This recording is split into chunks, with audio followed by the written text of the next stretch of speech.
Viu? Vou dar um tempinho só para a galera começar a entrar. Vamos ver. Também tem um delay.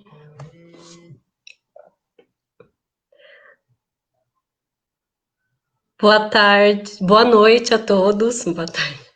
Boa noite a todos que estão aí com a gente nesse mais um Papo da Coxia.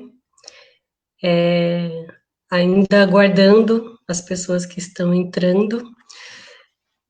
Gente, o Papo da Coxia é uma iniciativa coletiva independente que é movimentada por técnicos atuantes em produções teatrais e que tem como objetivo levantar questões que abordem os ofícios técnicos das produções culturais, artísticas.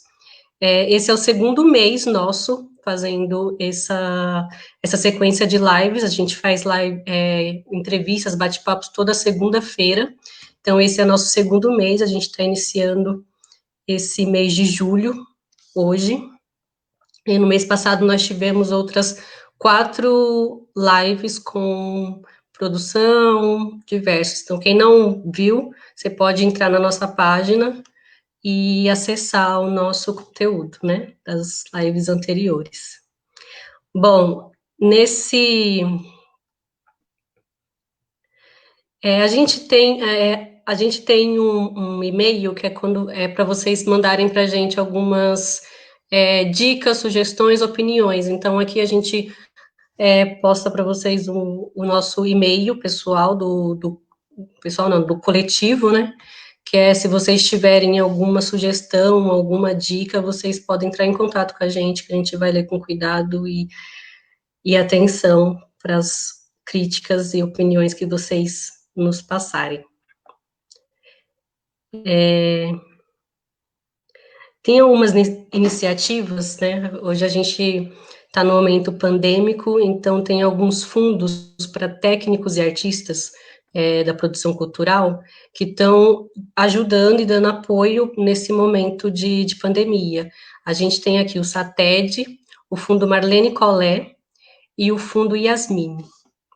Então, se você tiver com alguma necessidade, precisando de algum apoio, algum auxílio, cesta básica, entre em contato com essas instituições para conseguir, de alguma forma, algum apoio, né? Nessa live de hoje, a gente está com a equipe de zeladoria, com a Giovana Kelly, a curadoria com a Lívia Baena, e está sendo transmitida no Instagram com o Alício Silva. Eu sou a Priscila Chagas, eu sou técnica de palco e também mestranda do curso de pós-graduação em artes cênicas da UFSJ, e hoje eu vou entrevistar a Viviane Ramos. Viviane Ramos é aderecista e artista docente de técnicas de palco, do curso de técnica de palco da SP Escola de Teatro.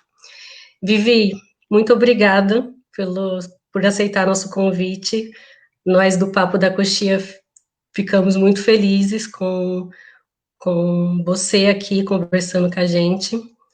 E a gente queria, eu gostaria, nesse início, que você nos contasse um pouco sobre você, de onde você é, qual a sua formação, apresentasse um pouco da Vivi e como foi o seu percurso até chegar no ofício de aderecista. Tá bom. Então, em primeiro lugar, boa noite a todos que estão nos vendo. É uma honra para mim participar, estou muito feliz, ainda mais porque nesse grupo tem peso de palco, né? É muito bacana isso, a gente vê que é um retorno que está acontecendo. Também queria agradecer muito ao depoimento do Serrone e do Rossi, para mim, foi uma honra também, um grande presente dessa noite aqui. Bom, então vamos lá, vou começar. Eu sou Viviane, eu sou formada em produção editorial, eu sou do interior de São Paulo, né? Eu nasci em Santo André, fui morar no interior de São Paulo, na cidade americana, e voltei para São Paulo para fazer a faculdade. eu sou formada em produção editorial. E eu estou contando disso da faculdade porque foi por causa de um trabalho que eu estava fazendo na faculdade que o teatro começou a fazer parte da minha vida, assim. Eu tinha que fazer um livro. Eu lembro que na época o meu grupo queria muito fazer um livro de cinema, a gente gostava muito de cinema, e quando a gente apresentou o projeto de TCC, ele já foi logo, assim, de cara negado. O nosso professor cortou porque a questão da indústria editorial tinham livros muito parecidos e a gente não conseguiu comprovar que o nosso iria ter alguma saída de venda, porque ele não tinha diferencial. E vendo um pouco a minha trajetória do meu grupo lá na faculdade, o professor falou, faz de alguma parte do cinema, cenografia, figurino, e a gente tinha um prazo para entregar esse projeto, para desenvolver, e fomos embora para casa, pensando no que iríamos fazer, não entendia nada assim de cenografia, e dormi, acordei, no outro dia abri o jornal e vi que estava lá, abre espaço cenográfico de São Paulo. E dizia que tinha uma biblioteca que podia ser, você podia consultar, podia ir até lá. Eu falei, nossa, né, coisa do destino, vou lá. E foi isso, bati na porta com cara e coragem, assim, e quem abriu a porta para mim foi o Cerrone. E aí conversei com ele, falei que tinha que desenvolver um projeto, que estava um pouco perdida, se podia usar a biblioteca, e aí ele foi me orientando, até deu uma super ajuda, assim.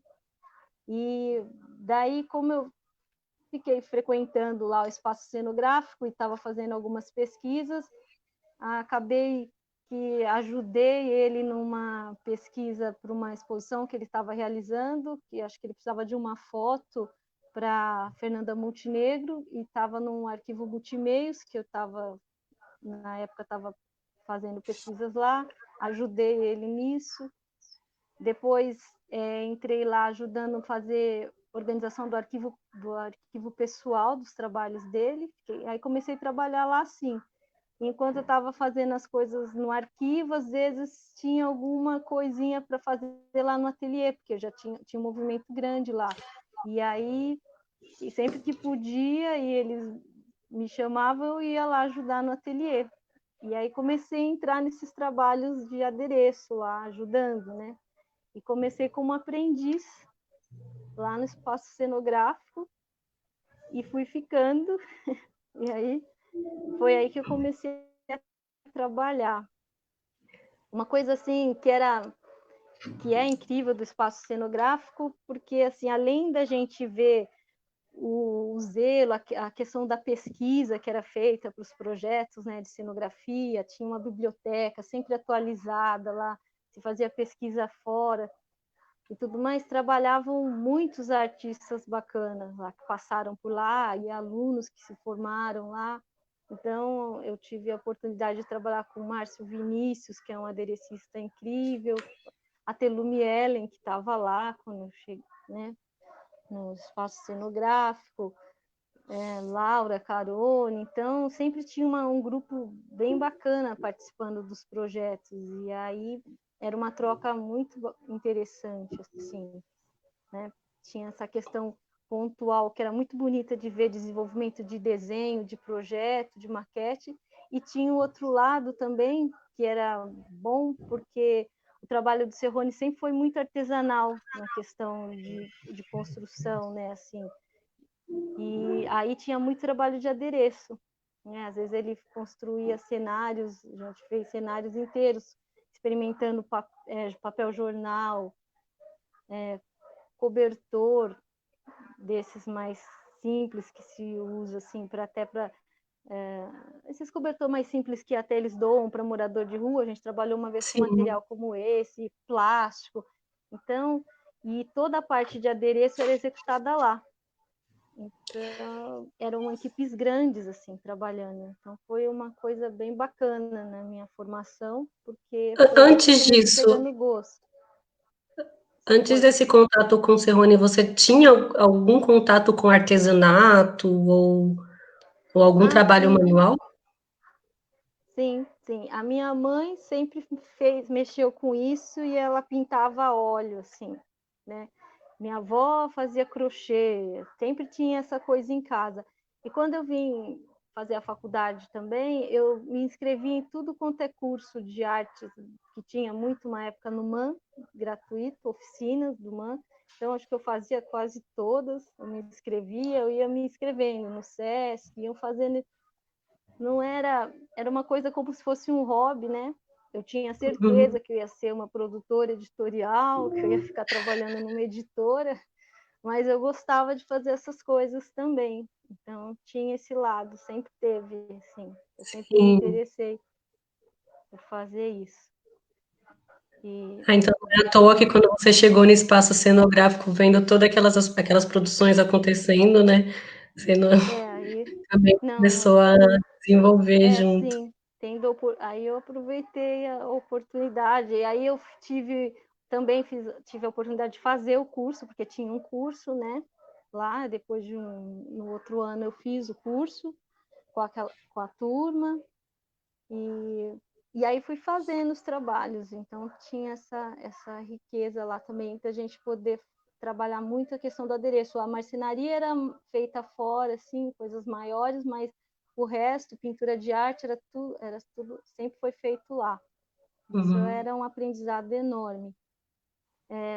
Outro ateliê que eu acho que é fundamental, por isso que eu coloquei lá no meu currículo, que foi fundamental para eu também decidir, não, eu vou ficar na área de adereço, técnica, de palco mesmo, foi trabalhar no ateliê do Rossi, na FCR, do Rossi e do Fábio, que lá também tinha, além de fazer projetos que eles mesmos desenvolvem, criavam, né, eles sempre executou muitos trabalhos de outros cenógrafos em diferentes linguagens, assim, tinha trabalho para cinema, para publicidade, evento, decoração de shopping, então daí também foi muito bacana encontrar e conhecer um pouco dessa estrutura grande de execução, né? Que tinha tudo lá, desde a marcenaria, serralheria, escultura, e também era um lugar assim que tem um trabalho rico de pesquisa mesmo de material, né? Lá que eu falei assim, não tenho mais preconceito com EVA, porque eles tinham uma pesquisa com EVA muito incrível, assim, né? De fazer coisas com EVA, machetaria cenográfica, que é uma técnica linda que eu achei lá, macramê, então a escultura. E aí eu falei, nossa, como é bacana ter um espaço onde você consegue desenvolver isso. Então, para mim, e o trabalho de acabamento, né? Porque era bem diferente alguns acabamentos que você faz para peças de teatro e para outras linguagens. Então, foi um aprendizado, assim, porque lá tinha uma excelência em acabamentos também. Foi bacana. Eu acho que foi mais ou menos assim minha trajetória. Bacana. Deve ser, é difícil ver um lugar assim que tem essa produção de todos esses segmentos, né? Serralheria, marcenaria, acabamento, pintura de arte, adereço, e consegue desenvolver uma pesquisa, né? Tipo, quando a gente pensa em um espaço assim de produção tão grande, parece que não tem muito tempo para isso, né? Para pesquisa, porque ainda mais no teatro que o nosso tempo é um pouco reduzido, né? Na produção. Mas é mais ou menos junto com o desenvolvimento dos projetos, assim, mas você vê que que você sempre vai buscando aquilo de novo, né? Do mesmo jeito que no Cerrone também tinha aquela pesquisa com material plástico, lá no Rossi também tinha, mas eles não é que você para tudo para fazer, que eu acho que é um pouco difícil isso, né? Mas tinha, eles arranjavam, encontravam um caminho, aí você vê que aí vai evoluindo, né? O processo junto com o pessoal que trabalhava, a equipe dele, que trabalha com Rossi, você via que tinha um desenvolvimento, sim. Eu tinha feito aqui, Bibi, uma sequência de perguntas, mas com essa conversa eu acho que essa pergunta é propícia para esse momento. Você acredita dentro que o aderecista ele desenvolve uma linguagem? Por exemplo, você tem uma linguagem do seu trabalho hoje, depois desse tempo de profissão, de carreira? sei, você acha que tem algumas coisas que você... Porque eu penso assim, que a linguagem é mais ligada ao... Talvez assim, tem materiais que você consegue trabalhar melhor, que você gosta mais de trabalhar. Se você for pensar nisso como um tipo de linguagem, porque quando você está no espetáculo, você vai trabalhar de acordo com a pesquisa de um projeto maior, né? Sim, você não, eu não vejo que você tem que colocar só o seu gosto ali, né? Às vezes você trabalha com uma questão de linguagem e estética que não é uma coisa que você pesquisa sempre, mas que para aquele projeto tem que caber. Então, eu acho você consegue, sim, acho que consegue trabalhar linguagens com algumas matérias, com alguns materiais, mas você tem que ter essa liberdade de, né? Porque cada projeto é um projeto, não dá para engessar isso. E eu acho que é isso que é o bacana do aderecista, né? É você conseguir sempre desenvolver isso. Você vai criando é, uma você vai desenvolvendo a sua técnica em várias áreas, assim, e eu acho que isso dá um peso, assim, para o seu trabalho. Bom, Vamos dizer, não no sei se eu consegui quadro, responder. conseguiu sim. No quadro em anexo do decreto 82.385 de 78, de 1978, que esse decreto dispõe da regulamentação de artistas e técnicos do teatro, não só do teatro, mas de espetáculos de diversões, né, culturais, coloca o aderecista sendo aquele que monta, transforma, duplica objetos cenográficos e indumentária, seguindo orientação de cenógrafo ou figurinista, utilizando de técnicas artesanais. Eu acho que é um pouco do que você falou. E nesse ponto, você acredita que essa definição que o decreto ele coloca no quadro de categorias, ela contempla o seu trabalho e qual que quais desses conhecimentos técnicos, por exemplo, que você acha que um aderecista tem que ter para desempenhar uma atividade? Olha, contempla, sim, contempla. A gente, mas, então, para você desenvolver isso, né, você tem que... Deixa eu ver por onde começar aqui. Eu acho que, assim, a profissão do aderecista, ela está sempre ligada, assim, a uma linguagem, alguma estética. Às vezes você recebe alguns desenhos também, que são bem detalhados, bem organizados, e você tem que reproduzir exatamente aquilo que está projetado. E às vezes você trabalha em parceria com algumas pessoas que têm, assim, uma ideia geral e que te abrem espaço também para você pesquisar e propor coisas, e até desenho desse objeto, né? Então depende muito do tipo de parceria que você está fazendo, de tipo de trabalho com quem você está fazendo. Então você tanto vai executar exatamente o que alguém te pediu, como também tem alguns lugares ou alguns projetos que você tem uma liberdade maior de até de apresentar alguma coisa, né? De pesquisa. Eu faço um trabalho sempre com a Telume Ellen, que é bem legal, porque eu consigo esse lugar de pesquisar. E se a gente fizer assim, de ajustar desenho, materiais e propor coisas. Mas às vezes você tem...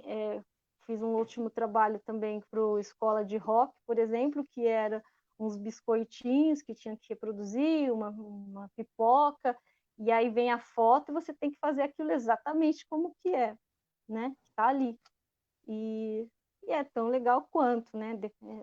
Então, não é só o que te pedem, mas você às vezes você contribui também como artista, muitas vezes, né? E E quais você seriam perguntou esses o que, que era conhecimentos importante. Quais os conhecimentos importantes? É técnicos? isso? Isso. Olha, primeira coisa, eu acho que você, para ser um aderecista, eu acho que você tem que ter tem que gostar de ser observador, assim, e tem que gostar ter meio que um conhecimento enciclopédico, se interessar por muitas coisas, assim, né? E aí isso vai fazer com que você desenvolva técnicas na área que você vai precisar. Então, também ser um artesão, né? Você tem que gostar da artesania, mas ligada também a processos de produção industrial mesmo, que às vezes você tem uma coisa que você precisa de reproduzir 1000 peças daquilo, então você tem que entender um pouco, eu posso pedir uma faca industrial, mandar fazer aquilo, e depois vem para o meu ateliê, e aí vem uma etapa de um processo mais artesanal, misturar essas duas coisas, eu acho fundamental também, e ter uma estrutura de ateliê, porque para você ser um aderecista, você tem que ter a mínima estrutura, né? Você tem que buscar essa estrutura, porque senão você não consegue trabalhar, né, na área. Eu acho que qualquer técnico, se ele é técnico, ele está ligado a uma estrutura de ateliê, né? De Qual seria equipamento. essa estrutura de ateliê? Para o aderecista, O aderecista. para o aderecista tem tudo um pouco. Você tem que, porque o aderecista ele pode mexer, eu mexo tanto com madeira, como papelão, como isopor. Então você tem ferramentas básicas, né, em tudo que você, né, pode manipular, até solda pode fazer. Depende, então, de como que você vai trabalhar com as suas linguagens, o que te interessa, né, o que você vai desenvolver. Mas eu acho que o ateliê do aderecista é fantástico porque ele pode fazer de tudo um pouco, ele mexe, né, de muitas técnicas assim para desenvolver um projeto. Escultura, fibra, né, papel, são De infinitas as todos, possibilidades. de todos os materiais que você já trabalhou, qual que foi o mais inusitado, assim? Porque tem alguns que são, que nem você falou, que é o isopor, EVA, que são materiais que normalmente a aderecista trabalha. Mas qual seria um material, assim, que foi inusitado dentro de algum projeto, algum adereço que você já fez? Inusitado é porque para o adereço nada é muito estranho assim, né, para trabalhar, mas talvez que tenha dado, sim, que tenha dado bastante trabalho. Eu acho que de pesquisa, assim, foi com um PET, uma vez que a gente fez um trabalho, foi grande até com o Cerrone, foi, na verdade, fazer um castelo de PET, a gente ficou pesquisando e tinha que testar ele de várias maneiras, assim, foi bem trabalhoso, mas, mas não é assim, porque para mim nada é inusitado, assim. Depois é porque tem uma questão da resistência também, né, dentro do trabalho do adereço, do uso do material. Então não pode, são coisas muito frágeis. Então, às vezes você faz parecer uma coisa assim, mas você está sempre trabalhando com matérias que deem resistência, né, para o uso, para contrarregragem. Então você não vai trabalhar com coisas que são seguras, né, para o objeto. Então eu não consigo me lembrar, Priscila, de alguma coisa que eu acho estranha, assim, que eu É, trabalhei.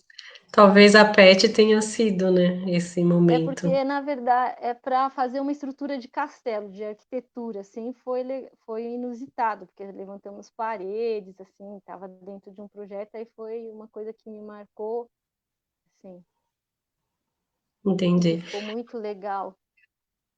Tem uma diferença de adereço de figurino, adereço cenográfico e adereço de cena. Você pode falar um pouco dessas diferenças para gente? O adereço cenográfico, eu entendo ele como um adereço que está mais voltado ao acabamento de uma arquitetura cenográfica, de um espaço cenográfico, né? Não precisa ser um desenho exatamente de uma casa, mas texturas, né? Parede ligada também à pintura de arte, a relevos, tudo que envolve o espaço, eu acho. adereço de figurino é o que está tudo que é mais próximo do ator, né? Então, são até desde uma espada, um tratamento de envelhecimento para um figurino, né? Porque o personagem ele tem uma história, carrega uma história, às vezes você precisa ajudar o figurinista nisso, a contar essa história na roupa do personagem, coroa, armas, né? A espada, eu já falei, joias, todos os detalhes que compõem o visual daquela personagem fica mais ligado ao aderecista de figurino. E o de objeto cênico, que você falou, Isso. eu coloco ele como adereços, objetos que estão muito ligados à encenação, quando o ator manipula mais ele, não é só uma questão de espacial, mas que tem uma manipulação, tem outras, que ele tem outras, como se diz, quer dizer, outras coisas dentro da cena, que não só ele, né? Dá uma possibilidade de outras leituras, de releituras daquele objeto, integrado à encenação, da direção, do ator. Então, são objetos que também tem que ter um acompanhamento mais próximo, porque tem que ver os ensaios, como os de figurino, né? Tem que ver se está funcionando, se está dando certo. Então, são esses. Teve uma pergunta da Bia aqui, da Beatriz Mendes, que é se tem algum material que você mais gosta de trabalhar. Ah, sim, o papelão, eu acho que é fantástico. O papelão dá para fazer muita coisa. E aí, se tiver, eu tenho uma pesquisa minha, que eu sempre estou fazendo alguma coisa e testando os limites do papelão. E ele é barato, né? E ele é muito moldável, então, e ele se estrutura também muito bem. Então, eu acho que o papelão, e é o que eu mais desenvolvo nas minhas aulas, assim, com os estudantes, é o papelão. E de estrutura também, você acha que ele é para Então, eu acho que estrutura? não, ele se estrutura bem, mas depende do que você vai fazer, né? Assim, ele, para algumas coisas, objetos pequenos e até tem até mobiliário de papelão, né? Dependendo de com a espessura e como você vai trabalhar o sentido dele, dá para fazer muita coisa. Dentro da área do adereço, estou falando, né? Mas ele não Sim. depende do projeto. Ele nunca vai substituir uma madeira, né? Um ferro, não nesse sentido. Tinha outra pergunta do Serrone, que o Serrone pergunta, Vivi, você lembra de uma cenografia do Gabriel Vilela só com ossos? Ah, sim. Rony, mas essa eu não estava muito próxima, eu só senti o cheiro, assim, do ateliê. Mas foi incrível o trabalho, fizeram um lustre, foi o Márcio Vinícius, acho que estava, e eu estava fazendo outro projeto, isso foi bem inusitado mesmo, assim. Mas eram ossos mesmo de Eram resto ossos de comida? de boi, de boi mesmo. E aí fizeram uns tratamentos, assim, e tinha tudo a ver com a linguagem, então né, tinha alguns que não eram de verdade, mas tinha, acho que algum lustre central, eu não estou lembrada porque eu acho que eu só ajudei em alguma parte, assim, e tal, mas isso eu não trabalhei com esse direto, não, mas foi muito bacana esse projeto. Bom, continuando aqui, Vivi, eu queria saber de você como que funciona os contratos e acordos de trabalho para um aderecista. Quem busca o trabalho de um aderecista normalmente já tem um projeto, e você falou que já que tem, mas também talvez isso mude, né? E como você faz os seus orçamentos, se você segue um piso salarial? Ah, então esse é bem assim desorganizado aqui, né? Não tem, existe uma tabela assim, mas geralmente é muito conversado, né? Com o projeto.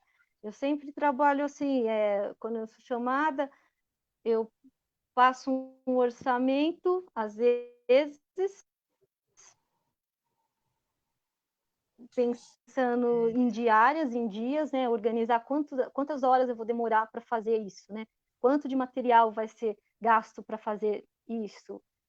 Qual é a equipe que eu vou chamar? Eu vou conseguir dar conta sozinha? Vou chamar mais gente? Então, eu vou organizando assim, vou pensando assim, em termos de diária de um aderecista.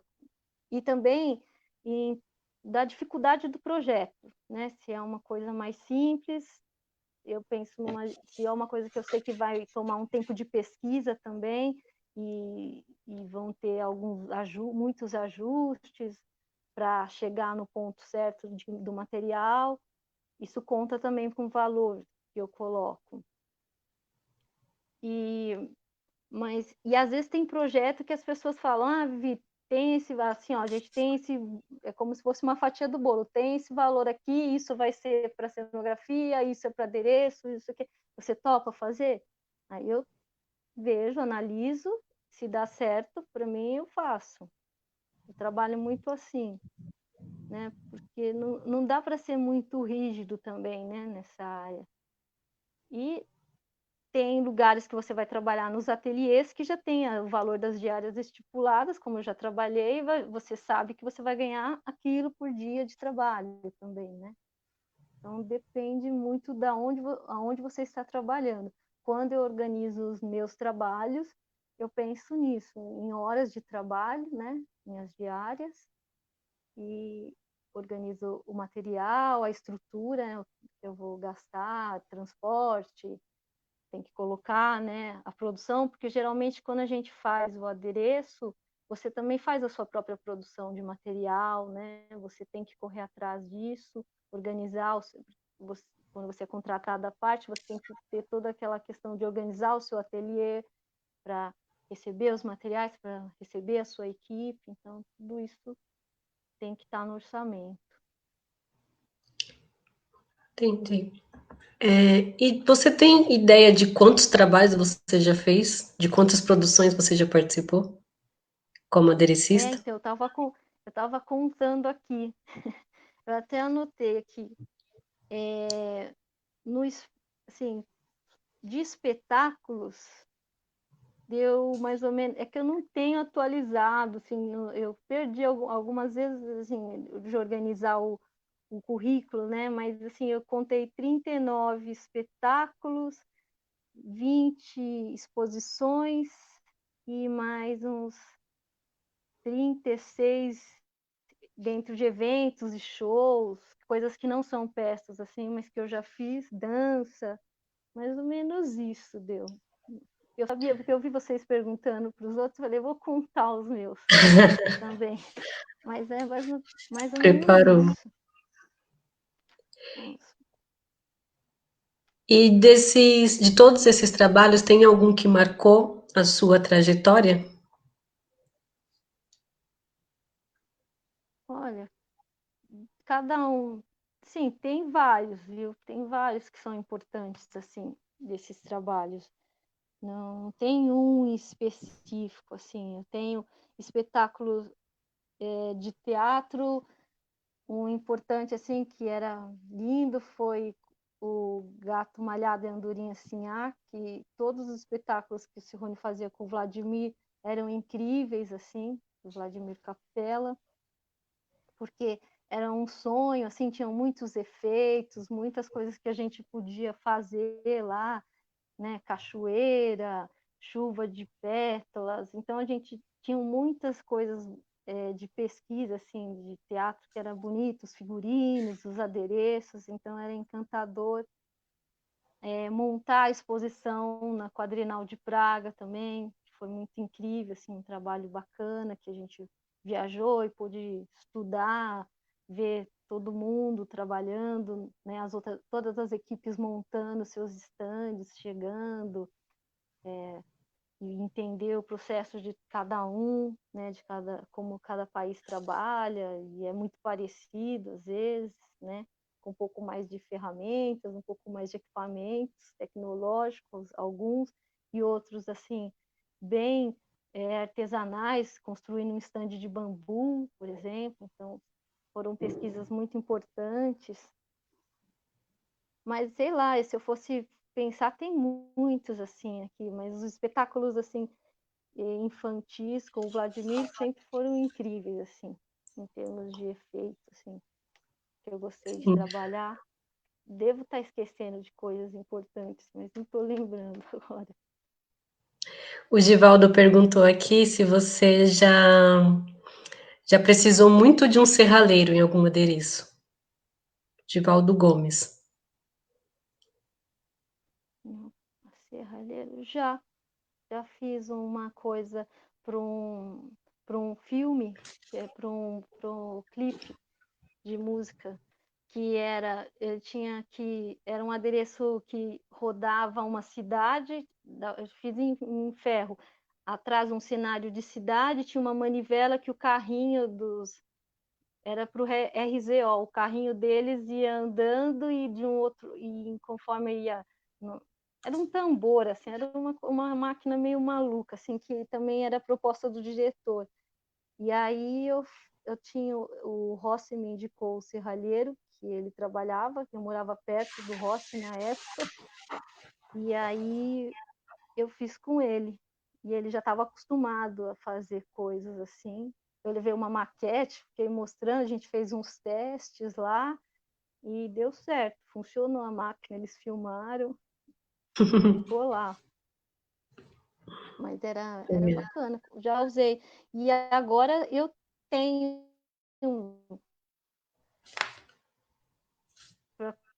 coisas pequenas também, já fiz de solda, assim, se precisar eu faço também.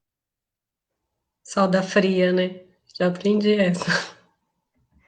Não, eu tenho solda eletrônica, eu tenho ferro de solda com estanho, eu mexo, assim, eu fiz já várias coisas, assim, com estanho também, sim, mas não é solda eletrônica. Agora, com serralheiro, foi esse o trabalho que mais precisou, assim, porque eu também sempre busco, tem a questão da linguagem, né, também, né, eu nunca fora esse trabalho que eu precisasse mesmo, foi em adereço, não. Fiz um livro também, gigante, uma vez para a editora Barça. Aí foi o serralheiro que era o Tiago, que trabalhava também muito com serrone, que fez para mim a estrutura. Já precisei, sempre está precisando. Sim. Os ofícios vão se juntando, né, de alguma forma. Marcenaria com a serralheria, com Por isso que eu adereço. acho que o aderecista é muito legal, porque a gente mexe com muitas linguagens, assim, você tem que entender um pouco, e aí você acaba entendendo um pouco de cada coisa, né? Para você poder pensar, como que eu vou fazer isso? Aí você vai ganhando experiência. Não precisa fazer com ferro, faz com madeira, não, ferro vai dar mais certo. E aí você vai ganhando, né, um repertório aí de materiais e de pesquisa, para poder manipular. Sim. Vivi, na sua descrição, você coloca aderecista e artista docente. Eu queria que você falasse o que seria artista docente e por que essa classificação. Ah, assim, porque lá, assim, a formação de técnicas de palco, se a gente for falar em curso regular, não tem como não falar da SP Escola de Teatro, né? Porque é o único curso de formação regular que existe no Brasil. E lá os professores são chamados de artista docentes. Então, eu coloquei artista docente, né? Mas essa é a minha formação. Eu sou uma porque e também porque lá o sistema pedagógico da escola, né? Bom, posso falar um pouco porque eu vou introduzir um pouco, porque o curso de técnicas de palco ele foi criado pelo Cerrone, né? Na SP Escola de Teatro, quando ele foi chamado para criar essa escola junto com outros artistas, ele tinha esse sonho já antigo, desde o espaço cenográfico, ele tinha o curso no espaço cenográfico de cenografia e tinha essa vontade de fazer o curso de técnicas de palco. E aí ele conseguiu concretizar isso lá na SP. E, então, ele existe lá e o modelo pedagógico da SP Escola de Teatro é bem diferente de outras escolas normais, né? Tem uma relação de de organização, não é de conteúdo só que você apresenta para o aprendiz vivencia fazendo teatro e assimila os conteúdos, né? Então, é um pouco diferente mesmo. Por isso eu mantive artista docente. São pessoas que trabalham na área, que dão aula lá. Inclusive, o Rossi dá aula lá, Jorge, muitos técnicos, né? Eu acho que passou aqui só o Rossi, né? Que já fez entrevista com vocês, mas então são Sim, artistas que formam artistas lá. Tem um outro, uma pedagogia diferenciada, né? De escolas comuns. Então isso seria o artista docente. Foi isso que você me perguntou? foi, Seu nome? exatamente. É, Exatamente. Você é um artista docente do curso de técnicas de palco, como você acabou de falar, né? O que você compreende como técnica de palco? Quais seriam os conhecimentos que estão atrelados à técnica de palco, os conhecimentos técnicos, né, da área? sim. E dentro das categorias profissionais, os registros profissionais, qual o registro que mais se aproxima ao técnico de palco? Do DRT, no caso, né? Tá. Técnicas de palco abrange uma área gigantesca, assim, né, de bastidor. Mas dentro da SP Escola de Teatro, o que quer dizer o técnico de palco? Quando o Serrone pensou no curso, era formar-se no técnico. Mas aqui, né, com uma tradição, assim, ficaria mais claro na época, para criar, passado 10 anos, as pessoas já compreendem mais o que é a sinotécnica, né? Mas na época não. Então decidiu-se por esse nome, mas quando a gente fala disso na formação na Escola de Teatro, a gente está falando de um cenotécnico e das profissões, né, que orbitam em volta de um ateliê de um cenotécnico. Então, é o cenotécnico que a gente está falando, quando a gente está falando de técnico. Para mim também, quando eu coloco técnico de palco, na nossa formação lá é o cenotécnico, mas, assim, lógico que um diretor de cena pode ser chamado de um técnico de palco, que está lá no bastidor, né? Tem outras profissões, um stage manager que está, né, uma equipe, que é uma equipe inteira, pode ser também chamado de técnico de palco, mas a gente tem um foco lá que são esses, né, que está dentro da nossa formação, o cenotécnico, e a gente entende que para formar esse cenotécnico, também dentro da tradição do teatro, o cenotécnico antigamente era a pessoa que construía a cenografia, montava, operava e desmontava. Então, o curso também tem esse enfoque, né? Por isso que a gente tem a vertente de construção, o cenotécnico é o cara que constrói, que também opera. Sabe operar, porque você não pode construir alguma coisa que você não compreende como vai funcionar na cena, no palco.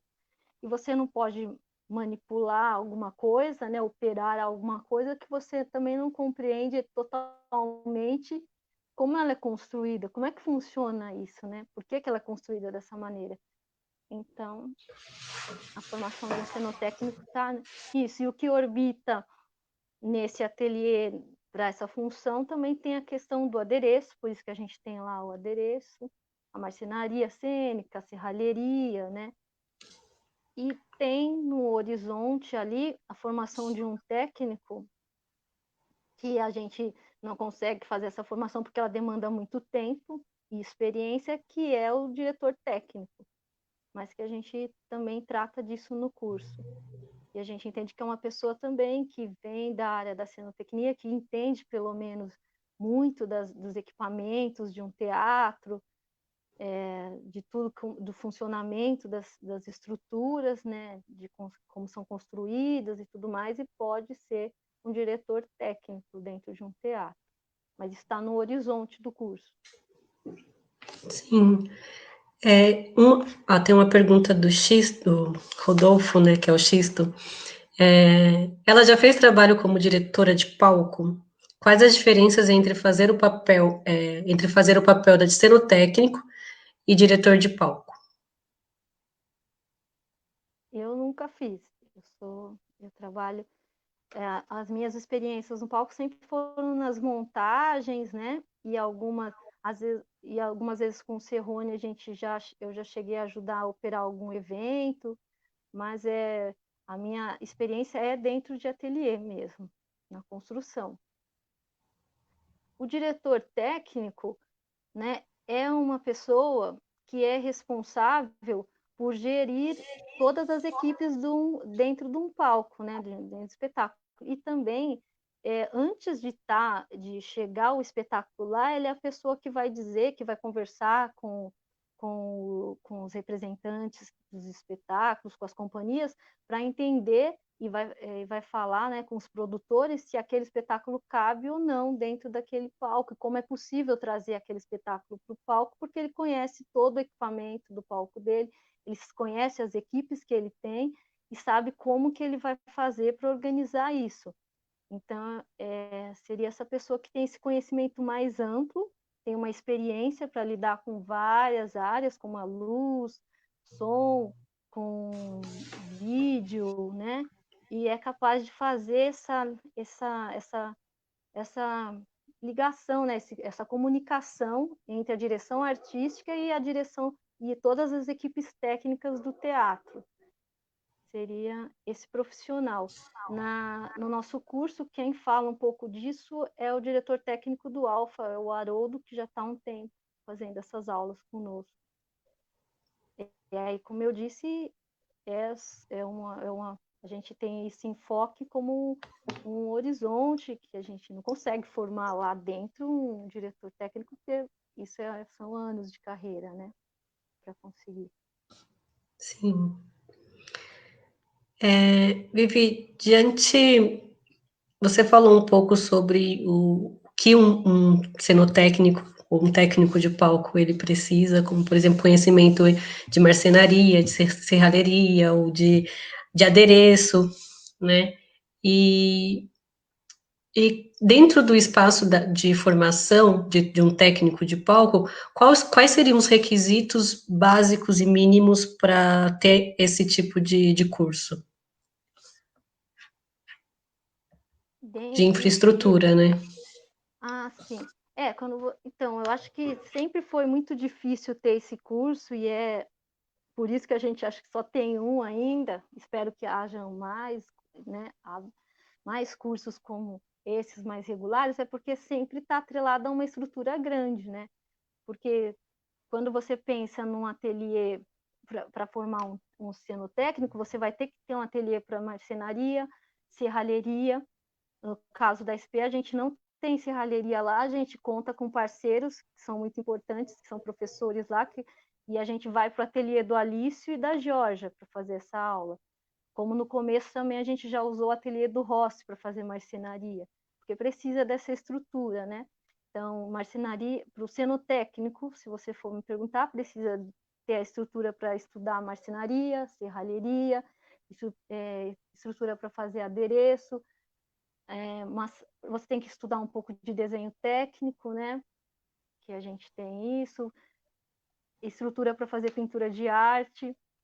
Então, só isso já é um universo de equipamentos que você precisa ter. Você tem que ter lugares para guardar os seus materiais, lugares para guardar coisas que você já construiu, né? Estruturas. No caso da SP, como a gente tem essa questão de misturar os cursos e os 8 cursos se juntam e trabalham em uma cena, num espetáculo, a gente faz teatro lá. O nosso curso tem muitas salas, a gente tem sala de aula, a gente tem sala de ateliê, que a gente divide com cenografia, a gente tem sala de costura, a gente tem marcenaria, a gente vai para um espaço para fazer serralheria, a gente construiu um barracão para guardar o nosso equipamento, a gente tem uma sala de contrarregragem, então a gente vai... É uma estrutura imensa para manter um curso como esse, a gente tem uma sala de tecidos cenográficos, então, e tem essa estratégia também de quem cuida desses equipamentos, todos são responsáveis por ele, são os alunos, é o curso que cuida, porque aí você já vai entendendo o que é manter uma estrutura como essa, o que é trabalhar uma estrutura como essa, né? Como que você tem que cuidar de tudo isso? Isso já é um aprendizado também. Sim, com Respondi. certeza. Eu lembro muito bem desses momentos. E o pessoal que faz monitoria conhece mais ainda isso, que a gente porque a gente faz as montagens e também entende que existe a desmontagem, existe o guardar material que dá para aproveitar, tem que separar, trabalhar com técnica, ser um técnico é estar envolvido com todas essas tarefas, né? E gostar de fazer isso. Sim, eu lembro que tinha feito a pergunta, não sei se você respondeu totalmente, mas acredito que sim. Mas então, dos registros de DRT, por exemplo, que compete mais com o técnico de palco formado pela SP, Escola de Teatro, seria o cenotécnico? Ou também tá o aderecista, o diretor de cena? O aderecista também. Diretor de cena a gente não acha, a gente já tem aula, a gente tem uma parceira, a Lisete já esteve lá no nosso curso para falar, mas a gente não, a gente tem algumas coisas que a gente gosta de que eles tenham um conhecimento sobre essa área, mas não é o foco do curso, a direção de cena. Mas eu acho que dentro da cenotécnica e adereço está mais próximo, assim, das categorias. Contra-regragem, maquinista? Contra-regragem, maquinista também. É que, por exemplo, o cenotécnico e o maquinista, você tem que comprovar algumas coisas a mais ali dentro de trabalhos na marcenaria, de um ateliê de cenotecnia, trabalhando bastante na marcenaria, você tem que comprovar isso, ou ter um curso de marcenaria mais profissional, que a gente não dá conta de fazer isso. E o maquinista, você só pode pegar um DRT temporário, né? Você precisa comprovar 2 anos de trabalho dentro da maquinária cênica de um teatro para conseguir o DRT fixo, né? Que você vai ter. Então, tudo isso ainda dentro da nossa formação é mais complicado porque tem muitas questões de segurança que envolvem o nosso trabalho, né? Tanto a segurança quando a gente está executando o trabalho, quando a gente coloca o nosso trabalho para ser operado e trabalhado. Então, tem essas questões ainda. Não existe um DRT técnico de palco, né? A técnica de palco foi um termo para pensar uma formação, né? Assim, que tem que ser um pouco ampla dentro da nossa realidade do teatro para o cenotécnico. Sim. E pensando em todas essas questões, não só de conhecimento técnico, tem uma mensagem aqui da Jorge, vou ler rapidinho. Vivi, sempre me senti bem recebida na SP Escola de Teatro, uma escola invejável a nível mundial. Eu gostaria de saber se vocês acompanham as necessidades do setor na formação desses técnicos, as novas tecnologias que tomam conta dos novos espetáculos. Ah, sim, a gente já tem uns tempos que a gente está buscando isso e a gente ia colocar isso no nosso trabalho, e aí veio a questão da pandemia, mas mesmo assim a gente manteve que a gente está trabalhando agora com os estudantes que estão estudando automação dos equipamentos dentro de teatro. A gente tem como artista convidado o Ronald Delacqua, que é um engenheiro da Telem, que veio dar uma aula e, por incrível que pareça, a gente teve que fazer essa aula toda online e foi muito legal, porque a gente conseguiu ver vídeos, assim, perder um pouco da questão presencial, porque a gente queria montar pelo menos alguma coisa, eu tinha combinado com ele, né, para eles entenderem os dispositivos que podem ser para você, assim, básicos para você montar uma automação, que a gente ia fazer um pequeno protótipo, não foi possível, mas a gente já está estudando para que eles compreendam, não só saibam operar um software dentro de um palco, né, uma mesa, mas eles entendam que para aquela informação chegar numa mesa de comando, eles entendam o caminho que faz e quais são os equipamentos que são automatizados, né? O que é automatizar uma vara, se acontecer alguma coisa, eu vou saber resolver temporariamente ou dar um jeito até chegar ao técnico responsável pelo trabalho de automação. Então, a gente tem essa preocupação, sim, e já começamos com esse trabalho nesse semestre mesmo, de maneira online. E foi legal, foi bacana, deu certo. O trabalho do cenotécnico diante da história da evolução industrial, né? Ele está muito no trabalho ainda do artesão, né? Das cordas manuais, por mais que a gente tenha grandes teatros com com alguns maquinários mais motorizados, mas acho que ainda se utiliza bastante, né? Como que chama? Um pouco arcaico. Contrapesada, essas coisas. Isso. Sim, sim, porque até a gente estava conversando com isso, é muito caro você ter todas as varas assim automatizadas, né, num teatro, sendo que algumas varas, né, estou falando de uma caixa cênica de um teatro italiano, mas já existem outras propostas em que vale a pena você colocar tudo automatizado hoje, né? E depois colocar só as contrapesadas onde você interessa. Mas, por exemplo, você tem varas para colocar bambolina, rotunda e que vão ficar meio que fixas, né? Reguladores. Então, você não automatiza isso. Então, vai ter uma vara contrapesada lá. Se o técnico não entender dessa questão da contrapesagem, não vai dar certo.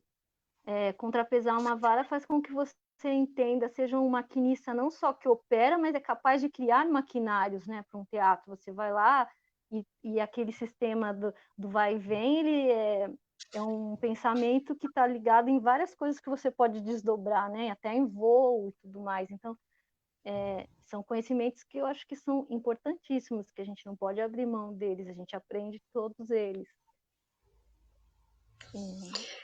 Uma coisa só vai complementando a outra, né? Pergunta do Matheus aqui. Vivi, como é para você trabalhar como aderecista docente? Como é para você passar alguns conhecimentos que você aprendeu durante sua trajetória? Eu como artista docente, eu trabalho bem diferente do que seria alguém trabalhando no meu ateliê. Porque quando você como artista docente, você na escola você tem que um pouco que induzir o aprendiz a chegar no resultado. Não pode. E quando você está dentro de um ateliê, você tem que já meio que às vezes você está num processo que você já tem que direcionar bem as coisas, né? Então eu sou bem diferente numa coisa e no outra. E agora eu penso sempre que eu tenho que dar o básico para os alunos entenderem como eles podem chegar em algum lugar, em algum resultado bom, né? Principalmente, o meu foco agora é desenho, compreender o desenho, como eu tiro um desenho, como é que eu aproveito uma referência para transformar aquilo num projeto, né, que eu quero desenvolver, às vezes até de referências abstratas, assim, para concretizar em algum objeto. Então, e sempre eu falo que meus trabalhos são muito longos, assim, né? E às vezes parece levar muitas aulas, mas é uma pesquisa para induzir mesmo a chegar a algum resultado. É um pouco nessa linha que eu penso. E aí, dependendo de cada projeto, eu vou induzindo a usar um material. Às vezes dá certo, às vezes não. Então, tem que desenvolver. É um processo mais ou menos dessa forma que eu trabalho. Sim. Diante de tudo isso, Vivi, que a gente falou um pouco sobre a SP, o curso de técnicas de palco, qual é o impacto que você acredita que a formação técnica ela gera no processo de produção cultural no Brasil, sabe? Que impacto seria esse dentro do processo de profissional, né, da produção cultural? Eu acho que a gente vai ver, já começa a ver um pouco de frutos, mas eu acho que o sonho é ver um impacto bem positivo de pessoas trabalhando e reconhecendo a importância da sua profissão dentro da área, né? no começo do curso tinha muito aluno assim que se formava e falava, não é melhor eu me complementar, fazer cenografia, assim, porque é uma questão também do reconhecimento artístico que a pessoa achava que ela ia ter. E eu acho que agora isso é uma realidade que está mudando. Então, eu vejo assim os alunos chegando e falando o papo de TP, né? Comprei uma 20 volts. Nossa, você está com uma parafusadeira 20 volts? Que incrível! Esse é o nosso papo lá. Você comprou tal coisa, tal ferramenta. Então, as pessoas estão gostando, estão entendendo que é um lugar que tem um reconhecimento, que precisa desse reconhecimento. Né? Eu entendo que assim não tem que tirar a importância, porque quem idealiza um projeto como cenógrafo assim, tem uma grande importância.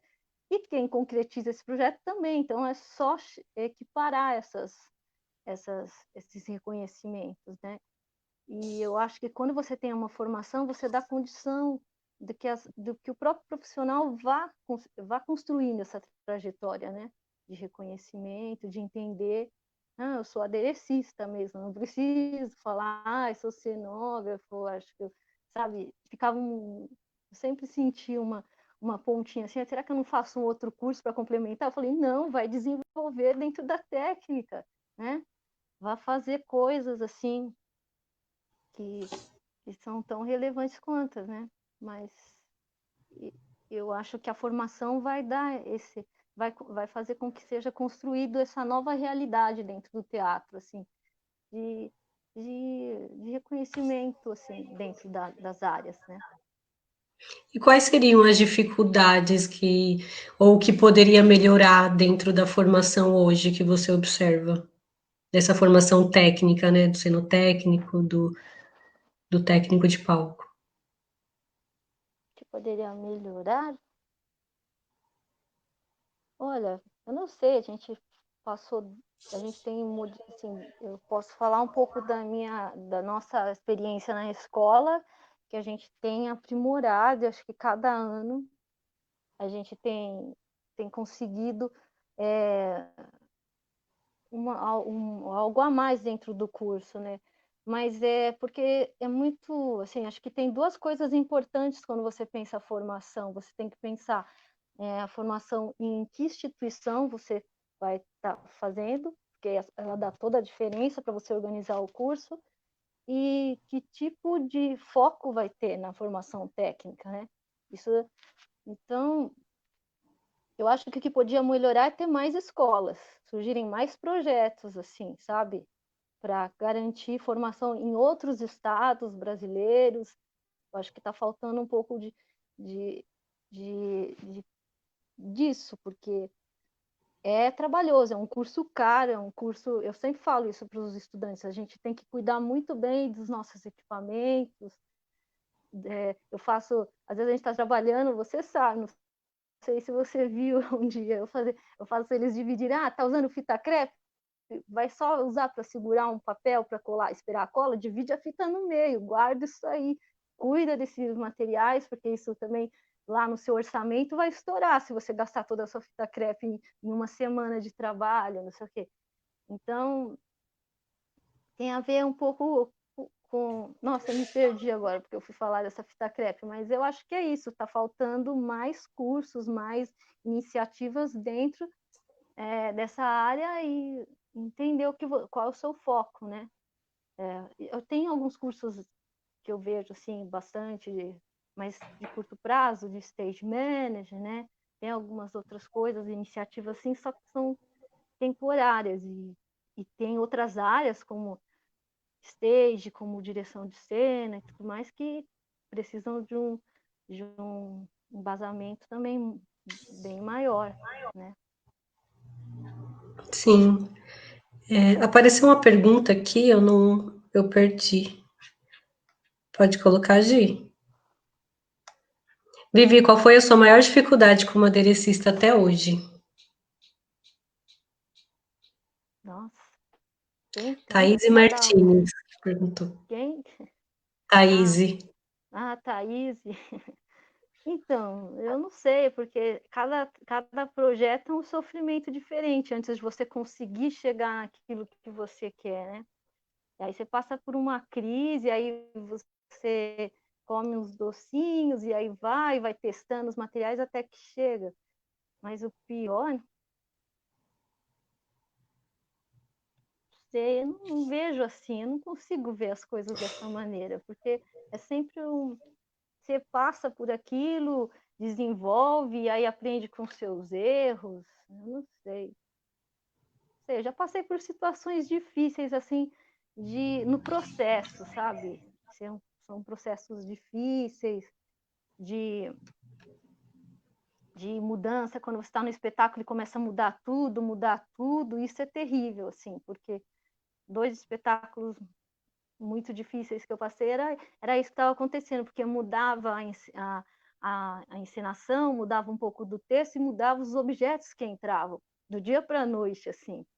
Então, foi, foi a pior coisa que eu já passei, foi isso, essa troca louca, assim, e você tá dentro do barco, você não vai pular fora, você tem que remar junto, né? E aí você fala, nossa, mas isso é tão injusto, mas tudo bem, tá mudando, é o espetáculo.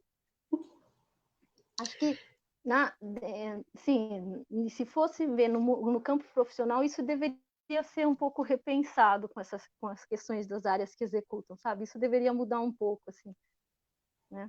Isso é uma coisa a ser melhorada.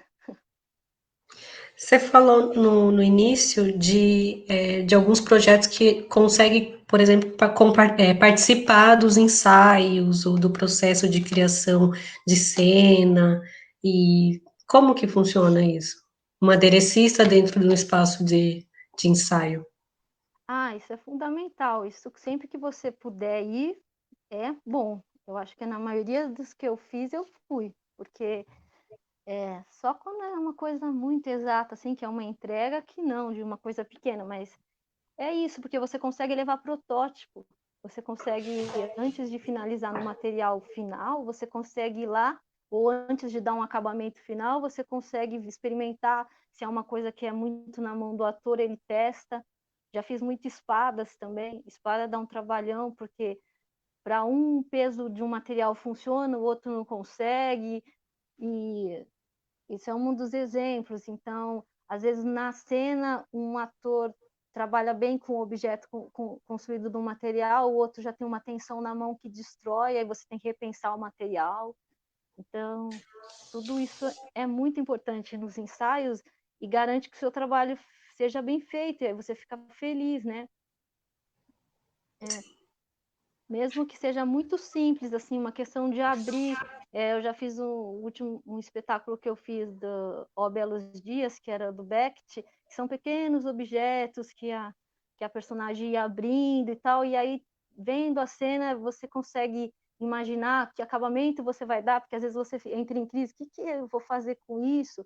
Eu tinha era bem legal o projeto, porque o diretor falou que queria tudo como se tivesse alongado, tivesse esticado como uma borracha, assim. Então, qualquer objeto dela tinha uns tamanhos maiores. Mas aí eu falava, como é que eu vou... Que cor que vai ter isso? Como que vai combinar? Então, aí o figurinista ia colocando as coisas, aí eu ia vendo e conseguia ajustar tudo. E foi um trabalho que eu adorei, que fiquei muito feliz com o resultado. Então, foi porque eu estava lá, nos ensaios, acompanhando. Nesse A sentido. Jaqueline Santana está perguntando como você, acredito que é isso, como você observa as mulheres na área técnica e se tem alguma dificuldade ou diferença delas, de nós, nessa área. Ainda a gente tem que estar sempre se colocando, lutando, assim, em algumas profissões, assim, por exemplo, no adereço, assim, é mais tranquilo para as meninas entrarem. Mas quando você fala assim, eu quero colocar uma menina dentro da operação, eu formo muitas que teriam a capacidade de estar dentro do teatro na operação, isso é bem complicado. Mesmo que você fala, poxa, a vara é contrapesada. Se eu contrapesar, equilibra o peso, qualquer um pode puxar, não sei o quê.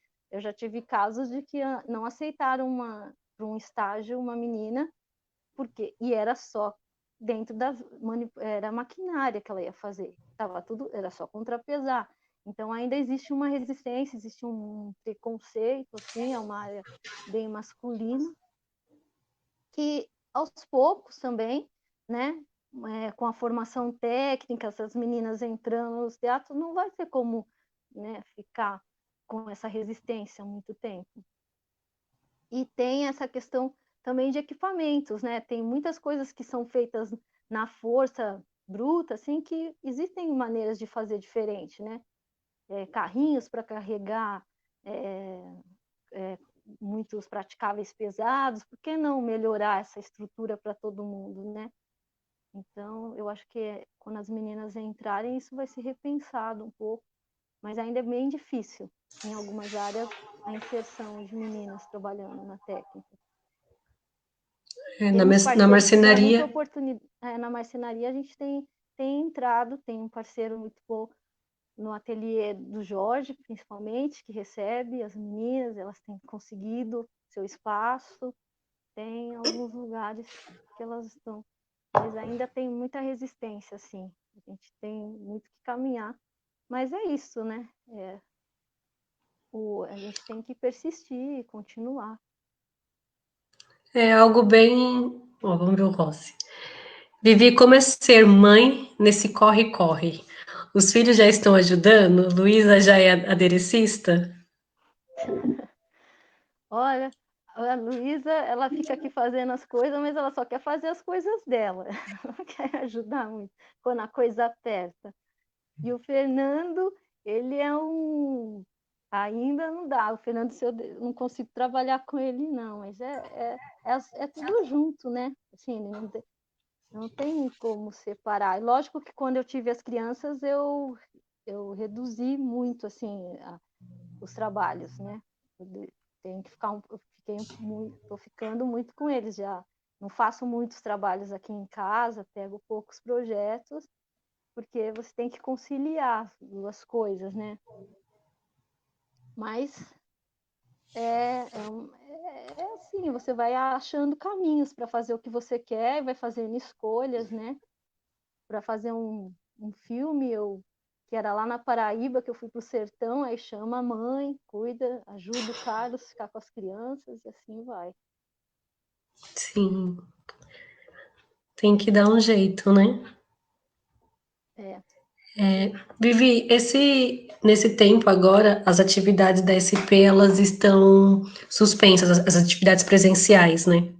Estão suspensas devido à pandemia. Como que vocês estão lidando com isso? E dentro se está tendo aulas online, remotas, e dentro do curso de TP, qual que está sendo sua dificuldade em tentar ver um planejamento para atividades virtuais, sendo que o curso é tão presencial, né? Prático, né? Prático. A gente foi pego de surpresa, assim, né? A gente tentou organizar, a gente fez aulas remotas mesmo, algumas aulas em vídeo, a gente na minha parte de adereço, a gente teve pesquisa de boneco, só que a gente teve estudou caixa cênica, tudo fazendo maquete, e ainda tinha a questão de que tinha o material, né?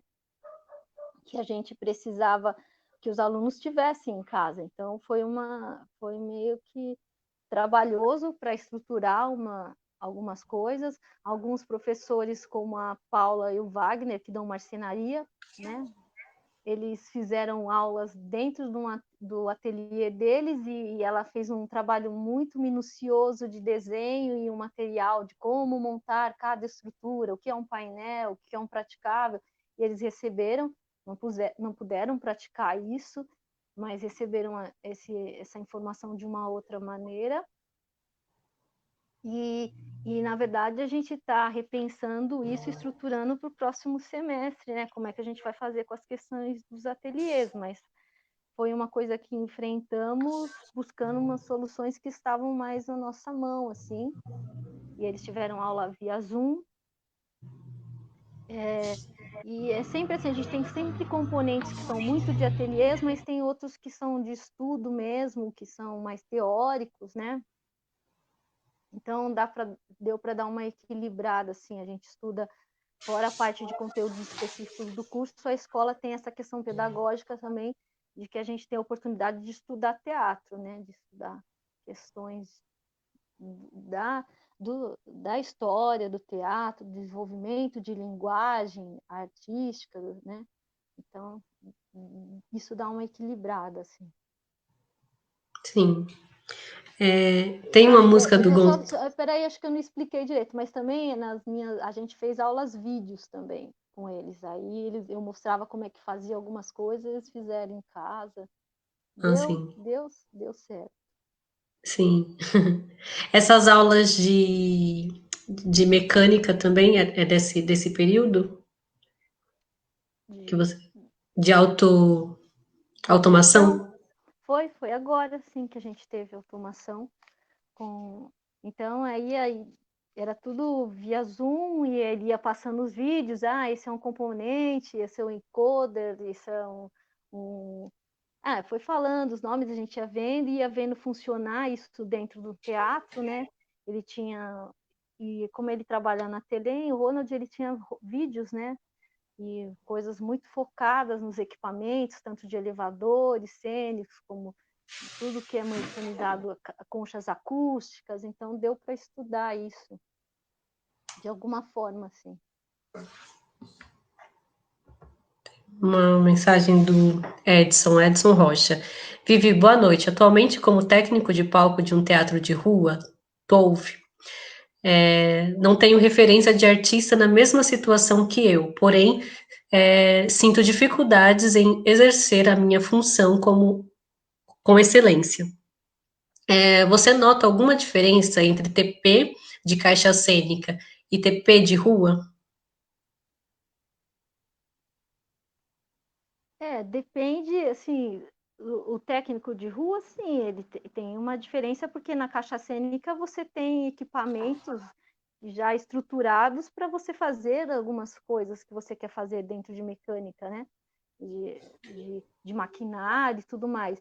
E aí o técnico de rua, eu vejo que ele sempre vai ter esse dificultador de ou carregar a estrutura própria, né? Ou construir, ou ver como é que ele vai fazer.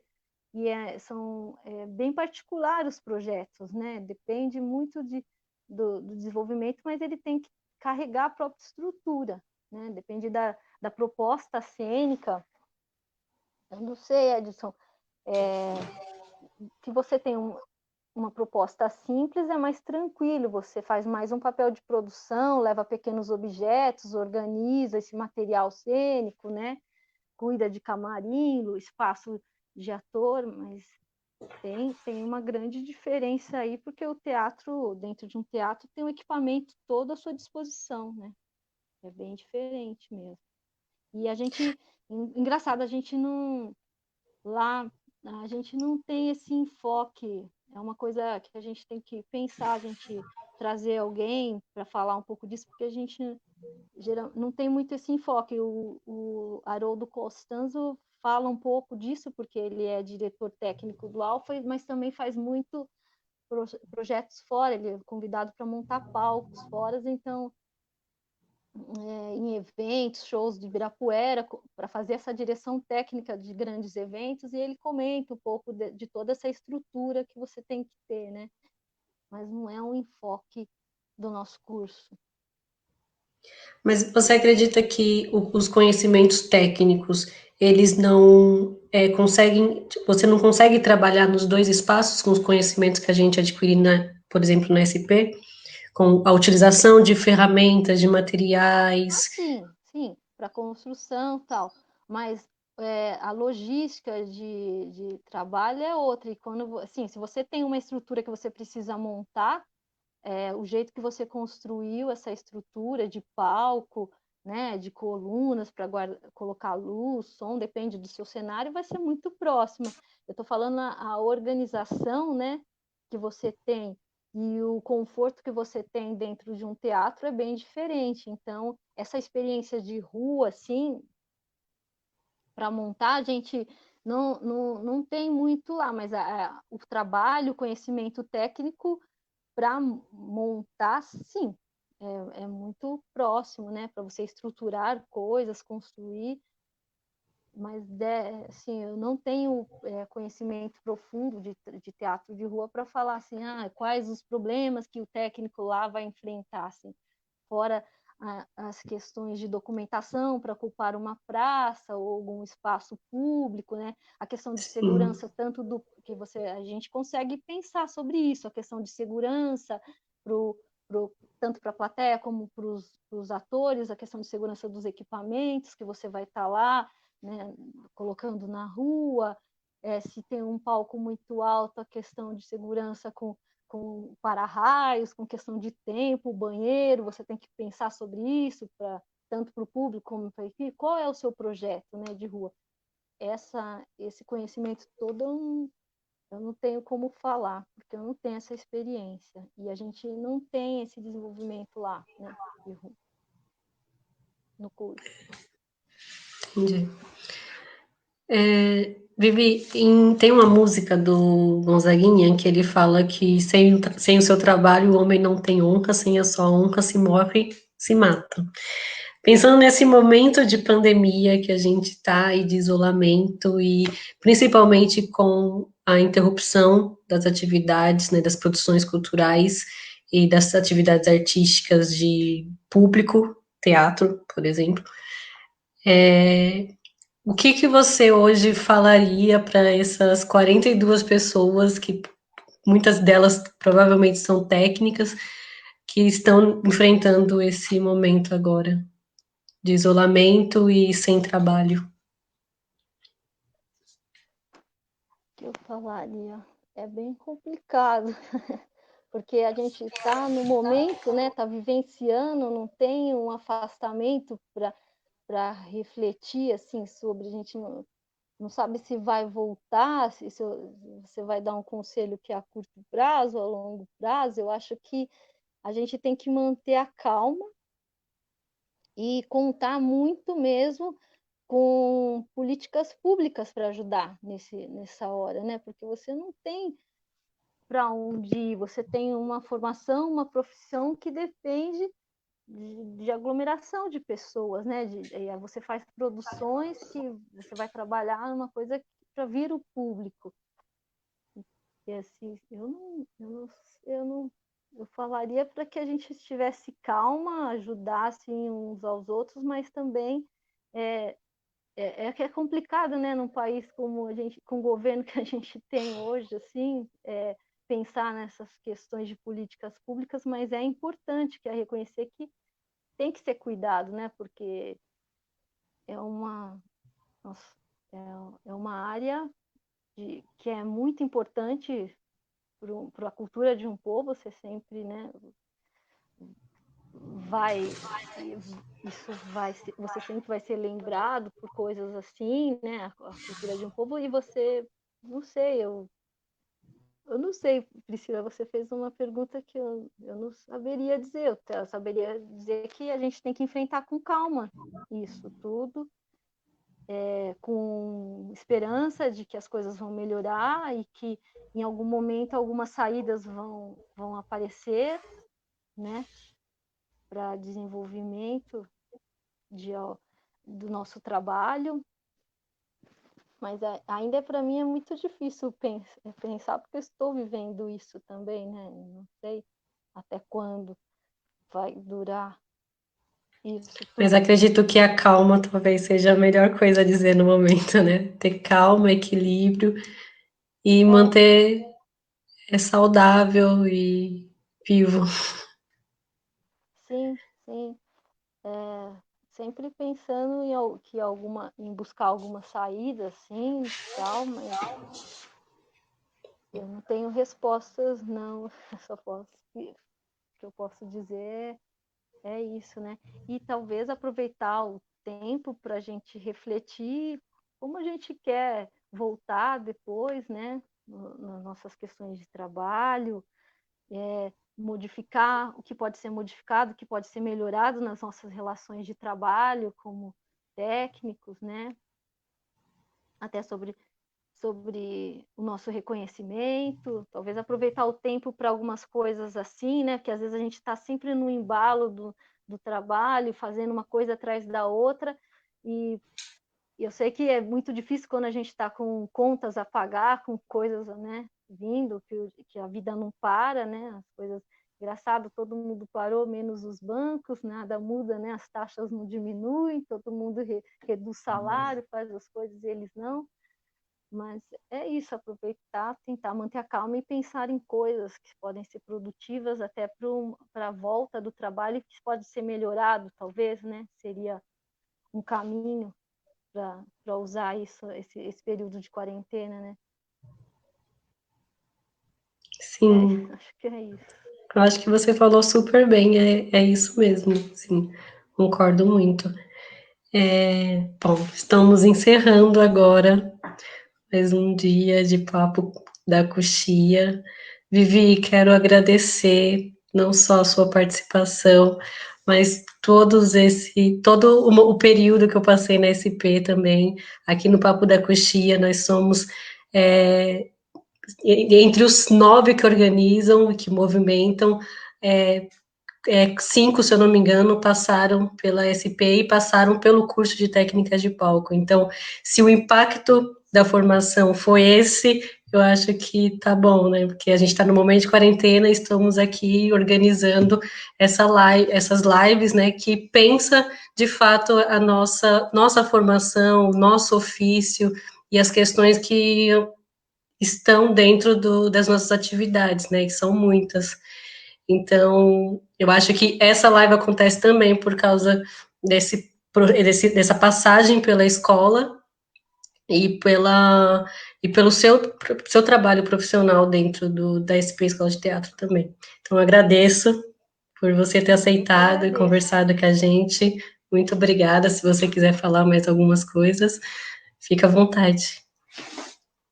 Não, eu só tenho a agradecer também. Para mim é muito uma felicidade estar aqui, batendo esse papo com vocês, perceber que o nosso curso está dando frutos e que nós somos os CPs muito unidos, né? Eu sei que vocês ficam sempre juntos, estão trabalhando juntos, um cuidando do outro. Para mim isso é muito legal, assim. É uma honra estar aqui também. Obrigada, viu, gente? Obrigada a A todo rede mundo é que estava me forte. assistindo. Obrigada. A rede É é bem isso. forte. Bom, gente, a próxima live será no dia 13/7, às 20 horas. O bate-papo será com a Arielle Marcondes, figurinista, e será mediado pela Lívia Baeno, que está hoje fazendo aniversário. Parabéns, Lívia Baena. Parabéns, Lívia. Parabéns. Um beijo a todos, muito obrigado pela participação. A gente fica muito feliz. Qualquer coisa, sugestões, opiniões, críticas, vocês podem mandar e-mail para o projeto que a gente vai receber. Tá ok? Vivi? Tchau, gente. Obrigada. Obrigada, Priscila.